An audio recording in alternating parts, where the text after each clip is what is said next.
এনসিপির এক নেত্রী গ্রেপ্তার হয়েছে। তাকে ২ দিনের রিমান্ড দিয়েছে। ২১ বছর তার বয়স দেখানো হয়েছে, কিন্তু সেই নেত্রী দাবি করছে তার বয়স হলো ১৭ বছর। এবং এইটা একটা বিষয় যে ১৭ বছরের কাউকে রিমান্ডে নেওয়া যায় কি না। তো প্রশ্ন হলো, ১৭ বছরের কাউকে রিমান্ডে নেওয়া যায় কি না। আমার প্রশ্ন হলো যে যে ১৭ বছরের হয়ে যদি চাঁদাবাজি করা যায়, মাস্তানি করা যায়, তাহলে ১৭ বছরের কাউকে রিমান্ডে নেওয়া যাবে কি না, এটা হলো আমার প্রশ্ন। তো গত কয়েকদিন ধরে খুবই হাম্পি দাম্পি হলো যে এই নেত্রীকে রিমান্ডে নিচ্ছে বা তাকে আটক করছে সেই কারণে। এবং এখানে সাংবাদিক দুর্জয়ের বিষয়ে জড়িয়ে একটা অভিযোগ এসেছে। সাংবাদিক দুর্জয়ও তার বিষয়ে প্রমাণ, তথ্যাদি, বিকাশ ট্রানজেকশন যেগুলোর মাধ্যমে টাকা দিয়েছে ওই নারী নেত্রীকে, সেই বিষয়গুলো এখানে উঠে এসেছে। তো এইখানে আমি বলবো না কোন পক্ষ সঠিক বা কোন পক্ষ ভুল। আমার প্রশ্ন হলো যে এনসিপির কতজন এইভাবে গ্রেপ্তার হবে। এই প্রশ্ন যদি করেন তাহলে উত্তরটা আমি এভাবে দিতে চাই যে এই গণ অভ্যুত্থান পরবর্তী সময়ে সমন্বয়করা সারা দেশে কি কার্যক্রম করেছে আমরা দেখেছি, এবং তাতে বাংলাদেশের কি উপকার হয়েছে তাতেও আমরা দেখেছি। এবং সব কিছু মিলিয়ে এদের একটা ডিমান্ড ছিল যে ১০ বছর ক্ষমতায় থাকবে, ৫ বছর ক্ষমতায় থাকবে। এবং তারা এই সময়টাতে, আমরা যদি একটা গণতান্ত্রিক নির্বাচনের কথা বলেছি, আমাদেরকে হয়রানি করা হয়েছে, হ্যারাসমেন্ট করা হয়েছে। আমার প্রশ্ন হলো যে এই যে যারা আহ, এইখানে এই ধরনের কার্যক্রমে জড়িত, স্পেসিফিক্যালি কোনো নাগরিক যদি এমন হয় যে ভয়ে, আতঙ্কে এদেরকে বিকাশে টাকা দিয়েছে অথবা ব্যাংকে টাকা দিয়েছে অথবা এদের বাসা থেকে টাকা দিয়েছে, যার একটা সিসিটিভি ফুটেজ রয়েছে, এই কোনো ব্যক্তি যদি এদের বিরুদ্ধে ছোট্ট একটা মামলা ঠুকে দেয়, এখানে কোনো চান্স নাই আটক এড়ানোর। কোনো চান্স নাই। যদি ন্যূনতম আইনের যদি সরকার থাকে, যদি ন্যূনতম আইনের প্র্যাকটিস হয়, তাহলে এই মামলা কোনোভাবে বাঁচার সময় নাই। এবং এই সংখ্যা কতটুকু, আমরা এই সংখ্যা কতটুকু বিস্তৃত, এই সংখ্যা টেকনাফ থেকে তেঁতুলিয়াতে যত সমন্বয়ক আছে প্রত্যেকে কম বেশি এই ধরনের অর্থায়নে জড়িত, যারা মানুষকে হুমকি ধামকি দিয়েছে, মামলার ভয় দেখিয়েছে অথবা মামলা থেকে বাঁচানোর জন্য আশ্বাস দিয়ে টাকা নিয়েছে।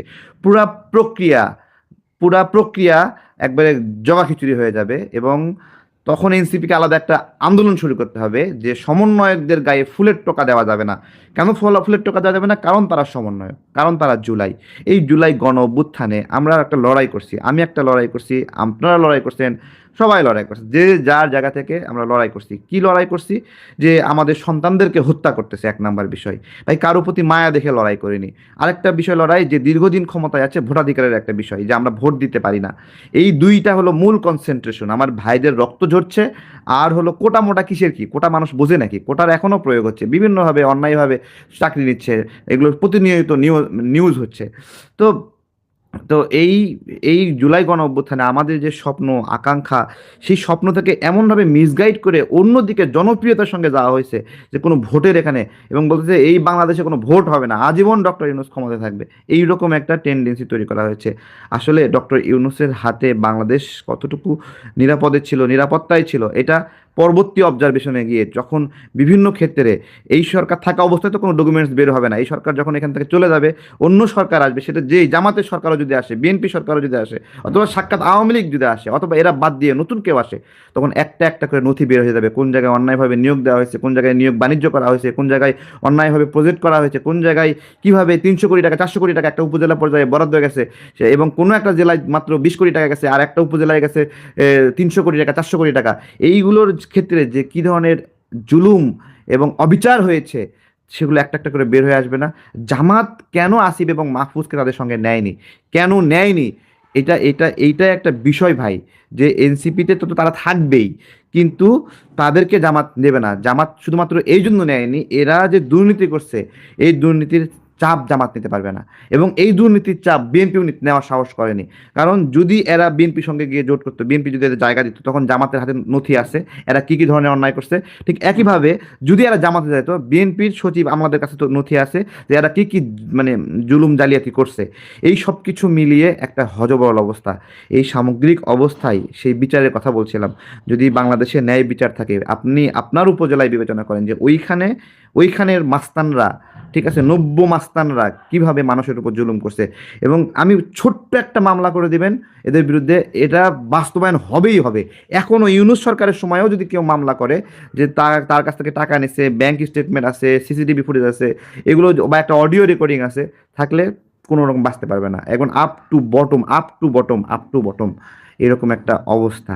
বাংলাদেশটাকে আমরা যারা লড়াই করি, আমাদের মতের ভিন্নতা থাকতে পারে, মতের ভিন্নতা থাকতে পারে। আমি জামাতকে অপছন্দ করি, জামাত আমাকে অপছন্দ করে, বিএনপি কে পছন্দ করি, আবার বিএনপি আমাকে পছন্দ করে, আবার বিএনপি জামাতকে পছন্দ করে না, আবার জামাত এনসিপি কে পছন্দ করে। অনেক ধরনের রাজনৈতিক বোঝাপড়া থাকতে পারে, কিন্তু সততার বিষয়ে, মানুষকে জুলুম করার বিষয়ে ভাই আপোষহীন থাকতে হবে। আপনি আমাকে দুটো গালি দেন, কোনো সমস্যা নাই, কিন্তু আপনি ভাই আমাকে চাঁদাবাজ প্রমাণিত করতে পারবেন না। আপনি আমাকে দুটো মার দেন, কিন্তু আপনি আমাকে দেখাতে পারবেন না যে আমি কারো বাড়ির সামনে, কোনো অফিসের সামনে গিয়ে তাকে চাপ দিয়ে দুটো টাকা পয়সা নিয়েছি। আমার সংগঠনে নিয়মিত দান করবে, জামাতে দান করবে, বিএনপিতে দান করবে, দল চলবে ডোনেশনে। দল হুমকি ধামকি দিয়ে, চাঁদাবাজি করে, মামলা দেখিয়ে, মামলার ভয় দেখিয়ে চলবে, এইটা কোনো আদর্শিক বিষয় হতে পারে না। এই যারা জুলাই গণ অভ্যুত্থানের জায়গাটা নষ্ট করেছে, আগের মতো স্পিরিট আসে না কেন? এই স্পিরিটটা আমি নষ্ট করি নাই, আমি দুটো কথাই বলছি, দূরে কথা বলছি। কথা বললে স্পিরিট নষ্ট হয় না। স্পিরিট নষ্ট হলে মানুষকে আঘাত করলে, স্পিরিট নষ্ট হয় মানুষকে জুলুম করলে, স্পিরিট নষ্ট হয় মানুষকে মিথ্যা মামলা দিলে, স্পিরিট নষ্ট হয় মানুষকে ভয় দেখিয়ে মোটা অঙ্কের টাকা নিলে। এগুলো হলো স্পিরিট নষ্ট হয়। স্পিরিট নষ্ট হয় আপনি চটি চটি জুতা থেকে কিভাবে বুট জুতা পরছেন সেটা দেখলে। স্পিরিট নষ্ট হয় আপনার রিক্সা ভাড়া ছিল না, আপনি কিভাবে দামি একটা গাড়ি হাঁকিয়ে চলেন সেটা দেখলে স্পিরিট নষ্ট হয়। তো এগুলো মানুষ দেখে, মানুষ জানে, মানুষ বিচার বিশ্লেষণ করে। ঘোরের মধ্যে আছেন, ঘোর কেটে যাবে। একটা একটা করে মামলা হবে, যে প্রমাণ যদি থাকে মামলা কেউ ঠেকাতে পারবে না। যেখানে যেখানে গেছে প্রত্যেকটা লোকের কাছে হোয়াটসঅ্যাপে অডিও রেকর্ডিংগুলো রয়ে গেছে, মেসেঞ্জারে অডিও রেকর্ডিংগুলো রয়ে গেছে, বিকাশে ট্রানজ্যাকশন হিস্ট্রিগুলো রয়ে গেছে, ব্যাংকে ব্যাংক ঘটনা। হ্যাঁ, ইলেকশন কমিশনের তো কোনো আমরা ভূমিকা দেখতেছি না। হ্যাঁ, কিছু জিনিস তো ঘটতেছে। যেমন ধরেন যে এমনও হয়েছে যে একজন স্বতন্ত্র প্রার্থীকে রিটার্নিং অফিসারের রুম থেকে ধাক্কায় বের করে দিচ্ছে, এটার ভিডিও বের হয়েছে। তারপরে ধরেন মান্না ভাই নিজে অভিযোগ করতেছে যে মব করে ইয়ে করতে হয়েছে। তারপর অন্যান্য ধরেন ওরা তো ধরেন স্বৈরাচারের দোষ, যেমন আনিসুল ইসলাম মাহমুদ বলেন, হ্যাঁ, এরাও তো বলতেছে নানা রকম কথা। কিন্তু যারা মানে নানা রকম কথা মানে কি, ওই বাতিল হওয়াটাকেই তারা সন্দেহের চোখে দেখছে। ওনারা বলতেছে যে এটা ই করে। তারপরে একে আজাদ উনিও তো বলতেছে যে তার মানে উনি নির্দোষ এবং তাকে ইয়ে হচ্ছে। যাই হোক, ওনার তো বাতিল হয়েছে নাকি? ওনারটা বোধহয় বাতিল। হ্যাঁ, ওনারা এখন ওই আপিলের সুযোগ পাবেন আর কি। চূড়ান্ত বাতিল না, আমরা 11 তারিখ পর্যন্ত ওয়েট করব, যেহেতু মানে আপিলের সুযোগ আছে। তো এখন কথাটা হচ্ছে যে এই যে ইনডিসিপ্লিনগুলি চলতেছে বা এক ধরনের ভায়োলেন্সও চলতেছে, কিছু কোথাও কোথাও মবও চলতেছে, হ্যাঁ, এটা ইলেকশন কমিশনের তো কোনো আমি ভূমিকা দেখতেছি না, এক নম্বর কথা। দুই নম্বর কথা হচ্ছে ইলেকশন কমিশন অস্ত্র উদ্ধারের ব্যাপারে তো সরকারের সাথে কোনো নেগোশিয়েট করতেছে না। আর অস্ত্র তো একটা বড় ফ্যাক্টর হয়ে দাঁড়াবে, এবং যেটা সব নির্বাচনের আগেই সরকার করে থাকে। হ্যাঁ, এটা তো ইলেকশন কমিশন তো সরকারকে বলবে যে অস্ত্র উদ্ধারের একটা ইয়ে করেন, কি বলে যে, এবং শোনা যাচ্ছে যে আপনার কোথায় যেন একটা দেখলাম যে বাইরে থেকে অস্ত্র আসতেছে, তারপরে জঙ্গিরা অস্ত্র, আপনি কোনো জাতীয় দৈনিকে হয়তো দেখেছেন এরকম জঙ্গিরা, তারপরে ধরেন যে আন্ডারগ্রাউন্ডে যারা আন্ডারগ্রাউন্ড পলিটিক্স যারা করছে, লেফটিস্ট আন্ডারগ্রাউন্ড, তাদেরকে ইলেকশনে ব্যবহার করার জন্য তারাও নাকি আর্মড হচ্ছে। জুলাই অভ্যুত্থানে যে অস্ত্র লুট হয়েছে সেটার 1100-এর উপরে অস্ত্র, অনেকগুলো থানা তো লুট হয়েছে, প্রচুর থানা লুট হয়েছে, এবং ওটার বোধহয় 20% বোধহয় রিকভার হয়েছে, প্রায় 1200 অস্ত্র এখনো বাইরে আছে। ইলেকশন কমিশনের তো এটা দায়িত্ব যে এই অস্ত্রগুলি যাতে রিকভার হয়। সরকারের সাথে তারা নেগোশিয়েট করবে যে আপনারা এগুলো করতেছেন না কেন। কারণ এখন তো সিদ্ধান্ত দিবে নির্বাচনের ব্যাপারে, সব সিদ্ধান্ত দিবে ইলেকশন কমিশন, সরকারের সিদ্ধান্ত দেওয়ার কিছু নাই। ইলেকশন কমিশন যেটা বলবে সরকার সেটা করতে বাধ্য, তাই না? ইলেকশন কমিশনকে আমরা ওইভাবে অ্যাক্টিভ দেখছি না।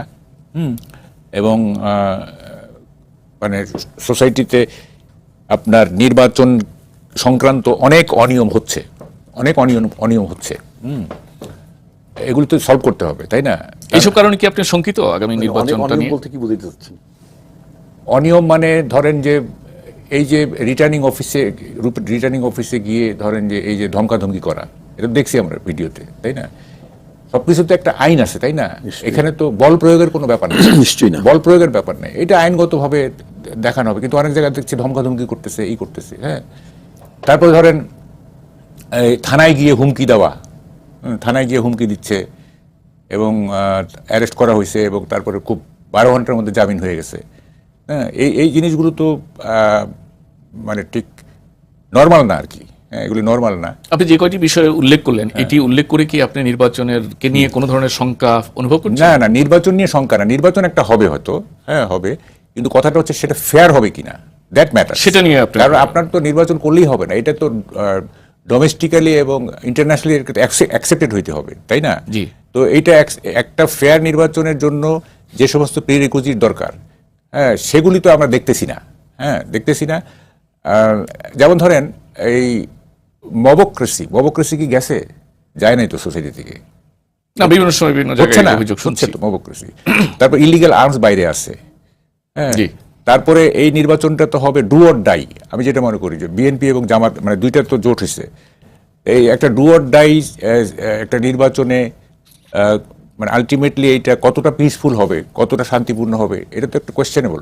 আচ্ছা, তাই না? আমরা একটু মাওলানা গাজী আতাউর রহমান ভাই আপনার কাছ থেকে জানতে চাচ্ছি যে এই যাদের প্রার্থিতা বাতিল হয়েছে, আমরা জানি যে আপিলের সুযোগ আছে, 11ই জানুয়ারি হয়তো বিষয়টা সুরাহা হবে, কিন্তু তারা যদি ফেরত না পায় সেক্ষেত্রে কি নির্বাচনে কোনো প্রভাব পড়তে পারে বলে মনে করেন আপনি?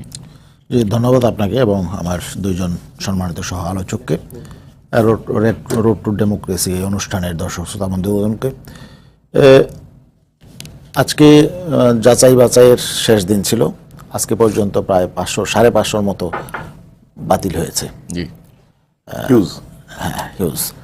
তো এখানে আমি দেখলাম যে রিটার্নিং কর্মকর্তাগণ এক একজন এক এক রকম 723 জন বাতিল হয়েছে আর কি টোটাল। হ্যাঁ? 723 জন বাতিল হয়েছে। 700-তে মানে আরো বেশি। আপনি ঠিক বলছেন, 5 শতাধিক আর কি, 500 উপরে বলছেন। হ্যাঁ, তো এখানে আমি দেখলাম যে রিটার্নিং কর্মকর্তা এক একজন এক এক রকম কারণে বাতিল করছেন। একই কারণে একজন অ্যাকসেপ্ট করছেন আর একজন বাতিল করছেন। তো এতে করে আমি তাদের দক্ষতা নিয়ে, তাদের আইনের প্রতি তাদের দায়বদ্ধতা নিয়ে আমার কাছে সন্দেহ মনে হচ্ছে এরা কিভাবে নির্বাচন পরিচালনা করবেন। আচ্ছা, দেখেন, অনেক টিচার, শিক্ষক যারা এমপি ভুক্ত শিক্ষক, অনেক রিটার্নিং কর্মকর্তা তাদের আবেদন অ্যাকসেপ্ট করছেন, মানে তাদের মানে নির্বাচন যে ফর্ম তারা করছে অ্যাকসেপ্ট করছেন। আবার আমাদের অনেক ক্যান্ডিডেট তাদেরকে বাতিল করা হয়েছে। কেন? তারা এমপি ভুক্ত শিক্ষক, বিভিন্ন কলেজের টিচার বা মাদ্রাসার টিচার বাতিল করছেন, আবার কোনো জায়গায় অ্যাকসেপ্ট করছেন। তো এটা তো একটা কমন বিষয়, মানে এখানে তো এটা তো এরকম হওয়ার কথা না। তো এরকম সামান্য কারণে হয়তো দেখা যায় ক্লারিক্যাল মিস্টেক, আচ্ছা, এই জন্য বাতিল করছে। এগুলো মনে হয় যে ঠিক না। এখানে আগেই বলা হয়েছে ছোটোখাটো বিষয়গুলো তাৎক্ষণিক, এগুলো যেগুলো সমাধানযোগ্য সমাধান করে দিবেন। হ্যাঁ, কেউ যদি ঋণ খেলাপি হয় বা কেউ যদি কোনো মামলায় আসামি হয় যেটা গোপন হয়, এরকম বড় ধরনের কোনো বিষয় থাকলে সেগুলো, বা কেউ যদি তার সম্পদ গোপন করে, তাই না, সেটা ঠিক আছে। কিন্তু ছোটোখাটো বিষয়ে সামান্য অজুহাতে বাতিল করে দেয়া, রিজেক্ট করে দেয়া, এটা মনে হয় ঠিক না। হাতে যেহেতু সময় আছে 11 তারিখের মধ্যে যদি দেখেন, বিষয়গুলো ঠিক হয়। এটা হয়রানি, ইমেজ সংকট। একজন ক্যান্ডিডেটের যখন নাকি তার মনোনয়নপত্র গৃহীত হয় না, বাতিল হয়, তার কিন্তু প্রাথমিকভাবে তার ইমেজ সেখানে সংকট দেখা দেয় একটা, এবং একটা দেখা যায় সে নিজেকে অনেকটা বিব্রতকর অবস্থা, যে ফর্ম ফিল আপ করতে পারেনি, এবং হয়রানির শিকার হয়। জি। তো এই মুহূর্তে তখন এটা নিয়ে বিভিন্ন জায়গায় দেখা যায় 2-4 দিন তাকে বিভিন্ন রকম হয়রানির শিকার হতে হয়, আপিল করতে হয়। আপিলের মধ্যে আবার দেখা যায় সিরিয়াল অনেক, যেহেতু 7 শতাধিক, তো সবাই তো মোটামুটি আপিল করবে, জি। এটা শুনানি তো সময় লাগবে। তো এই যে একটা হয়রানি দেখা যাবে, সামান্য বিষয়, এই জন্য এই হয়রানি। তো এগুলো তো আমি মনে করি যে ঠিক নয়। মানে নির্বাচনী কর্মকর্তারা আরো দক্ষতা এবং প্রশিক্ষণ, হ্যাঁ, অবশ্যই ভালো হতো আর কি। অবশ্যই তারা আসলে এগুলো নিয়ে নিজেরা সেভাবে আসলে কাজ করে নাই, সমন্বিতভাবে কাজ করে নাই। আচ্ছা। তারা হয়তো অগোছালো কাজ করেছেন, এই জন্য এটা হয়েছে। আর বিশেষ করে স্বতন্ত্র ক্যান্ডিডেটদের বিষয়টা, এটা তো ঢালাওভাবে বাতিল হয়ে গেছে, তাই না? এখানে কিন্তু সহজ, স্বতন্ত্র ক্যান্ডিডেটদের প্রার্থিতা বাতিল করাটা খুবই সহজ, তাই না? কারণ এখানে 1% ভোটারদের সমর্থন লাগে, তো সেখানে ইচ্ছা করলেই